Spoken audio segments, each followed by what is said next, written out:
নমস্কার, কৌশিক এরুপয়েন্ট ইউটিউব চ্যানেলে তোমাদের স্বাগত। আজকে আমরা দেখব সেমিস্টার 4-এর হিস্ট্রি এমডিসি পেপার সিসি 4-এ সাজেশন। তোমরা এই পেপারে কি কি প্রশ্ন পড়লে সামনের পরীক্ষায় আগস্টে কমন পাবে আমরা একটু দেখে নেব। আমি এই যে সাজেশন সিরিজ কিন্তু এটা কন্টিনিউ রাখবো এবং দুদিনের মধ্যেই তোমরা পরবর্তী সিসি 5 পেপারেও কিন্তু সাজেশন পেয়ে যাবে। আচ্ছা, এবার আমরা দেখে নিই যে এই পেপারে তোমাদের ইম্পর্টেন্ট কী কী প্রশ্নগুলো পড়লে কমন হবে এবং তার আগে দেখে নিই যে এমডিসি পেপারে কোশ্চেন প্যাটার্ন কীরকম। তোমরা অনেকেই জানো, তাও আমি আরেকবার এটা বলে দিচ্ছি।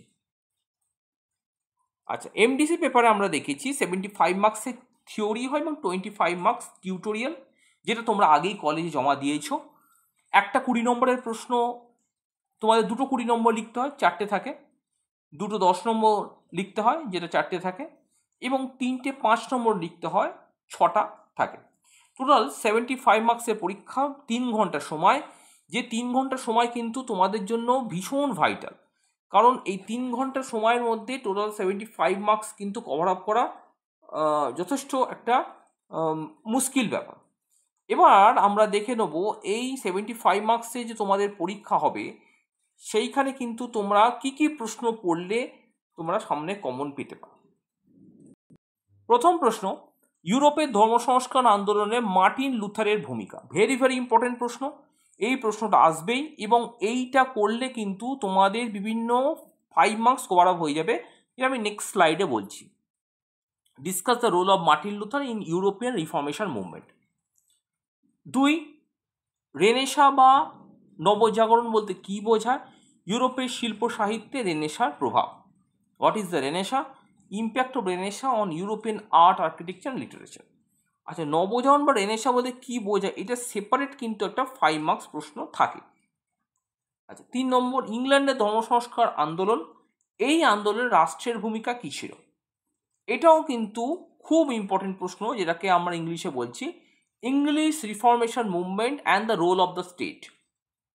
যেটা অনেকে একটু কঠিন প্রশ্ন থাকলে জিওফ্রে এলটন, এলটনের একটা থিওরি দিয়েও কিন্তু দিতে পারে যে ইংলিশ রিফর্মেশনে স্টেটের রোলটা কী ছিল। 4, সামন্ততন্ত্রের পতন বা সামন্ততন্ত্র থেকে ধনতন্ত্রের উত্তরণ সংক্রান্ত বিতর্কটি লেখো। ভেরি ভেরি ইম্পর্টেন্ট প্রশ্ন, এই প্রশ্ন থেকেও কিন্তু আমরা বিভিন্ন 5 মার্কস কভার আপ হতে পারে, আমি সেটা পরের স্লাইডে বলছি।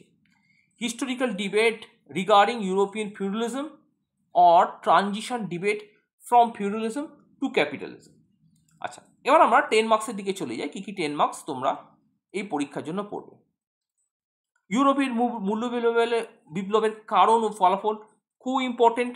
এটা একটু বড় করে পড়ে যাবে, কারণ তোমাদের একটা বাজে টেন্ডেন্সি আছে। ক্যালকাটা ইউনিভার্সিটি অনেক সময় 20 নম্বরের প্রশ্নকে 10-এ দিয়ে দেয়, আবার 10 নম্বরের প্রশ্নকে 20-তে দিয়ে দেয়। এই বাজে পদ্ধতি কিন্তু ওরা বারবার করে, সুতরাং এটাকে মাথায় রাখতে হবে।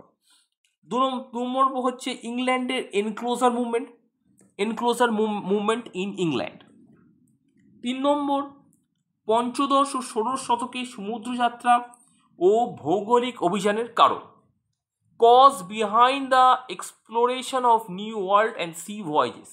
প্রশ্নটা ঘুরিয়ে দিতে পারে, যদি বলে পর্তুগিজ এবং স্প্যানিশদের এই সমুদ্র অভিযানের কারণ বা ফলাফল একই জিনিসটা, কিন্তু উত্তরটা তোমাদের একই হবে। আচ্ছা, এর মধ্যে কিন্তু কোনো সাজেশন করতে চাও না, তাহলে কিন্তু কমন পাবে না। আচ্ছা, 4 নম্বর, ইতালিতে প্রথম কেন রেনেসাঁর সূত্রপাত ঘটে।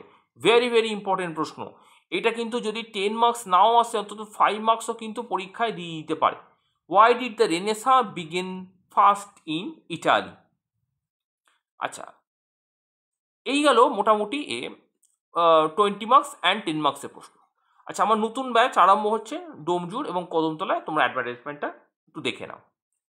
আচ্ছা, এবার আমি 5 মার্কসের দিকে এগিয়ে যাই। 5 মার্কসে তোমাদের যে প্রশ্নগুলো ইম্পর্টেন্ট সেটা হচ্ছে প্রতি ধর্ম সংস্কার আন্দোলন, বা ইংলিশ আমরা বলছি counter reformation movement. Very very important প্রশ্ন। 2 নম্বর, অ্যানাব্যাপটিস্ট বা প্রতিবাদী ধর্ম সংস্কার আন্দোলন। বিষয়টা কিন্তু একই। প্রতিবাদী ধর্ম সংস্কার আন্দোলনগুলির মধ্যে ওয়ান অফ দ্য গ্রেট বা সব থেকে বড় যে অংশটা, তার নাম হচ্ছে অ্যানাব্যাপটিস্ট। সুতরাং প্রতিবাদী ধর্ম সংস্কার আন্দোলন যদি 5 মার্কস থাকে, তোমরা নিঃসন্দেহে অ্যানাব্যাপটিস্ট লিখতে পারো, পরীক্ষায় সম্পূর্ণ ঠিক হবে, কেউ কাটবে না, যেটাকে আমরা র্যাডিক্যাল রিফর্মেশন মুভমেন্ট বলছি। 2 নম্বর হচ্ছে বাণিজ্য বিপ্লব বা কমার্শিয়াল রেভলিউশন। আচ্ছা, এই প্রশ্নটা কিন্তু তোমাদের আগে পড়া হয়ে গেছে। দেখো, রেনেসাঁ শব্দের অর্থ, এর বৈশিষ্ট্য, এটা কিন্তু তোমরা রেনেসাঁর যে বড় প্রশ্ন পড়ছো, নবজাগরণ বা রেনেসাঁর শিল্প সাহিত্যের প্রভাব, সেখানে কিন্তু এটা কভার আপ হয়ে যাচ্ছে, তাই এটা কিন্তু তোমাদের আলাদা করে কোনো পড়ার দরকার হচ্ছে না। 5 নম্বর ইন্ডালজেন্স, এটাও কিন্তু তোমাদের পড়তে হচ্ছে না, মার্টিন লুথারের প্রশ্ন থেকে কিন্তু এটা কভার আপ হয়ে যাচ্ছে। 6 নম্বর ইংল্যান্ডে গির্জা ধ্বংস বা dissolution of monastery in England, এটাও কিন্তু তোমাদের পড়তে হচ্ছে না। সুতরাং এই 3টে প্রশ্ন কিন্তু তোমাদের আগে 10 মার্কসে কভার আপ হয়ে যাচ্ছে। ইংল্যান্ডে গির্জার ধ্বংস প্রশ্নটা ইংল্যান্ডে ধর্ম সংস্কার আন্দোলনের মধ্যেই চলে আসবে, যেখানে অষ্টম হেনরির ভূমিকাটা আসবে, সেখানে কিন্তু ইংল্যান্ডে গির্জা ধ্বংসের বিষয়টি আসবে। 7 নম্বর জন কেলভিন, এটা পড়তে হবে, ইম্পর্টেন্ট, ভেরি ইম্পর্টেন্ট। সামন্ততন্ত্রের সংকট এবং সামন্ততন্ত্রের বা ক্রাইসিস ইন ফিউডালিজম, এটাও কিন্তু তোমাদের যে বড় প্রশ্নটা পড়ছো, সামন্ততন্ত্রের সংকট বা সামন্ততন্ত্র পতনের কারণ, এখান থেকে যদি একটু ভূমিকা এবং কনক্লুশন, উপসংহার এবং ভূমিকা যদি একটু সুন্দর করে গুছিয়ে লেখা যায়, এবং যে ঐতিহাসিক বিতর্ক, সেই ঐতিহাসিক বিতর্কে 2-3টে ঐতিহাসিকের নাম দেওয়া যায়, তাহলে কিন্তু সামন্ততন্ত্রের সংকট প্রশ্নটা দাঁড়িয়ে যায়। আর আছে কি সামন্ততন্ত্র ভ্যাসালেজ ব্যবস্থা কাকে বলে, এটা একটু আলাদা করে পড়লে বেটার হয়। সুতরাং 5 মার্কসের মধ্যে কিন্তু আমরা মাত্র 1টা 2টো 3টে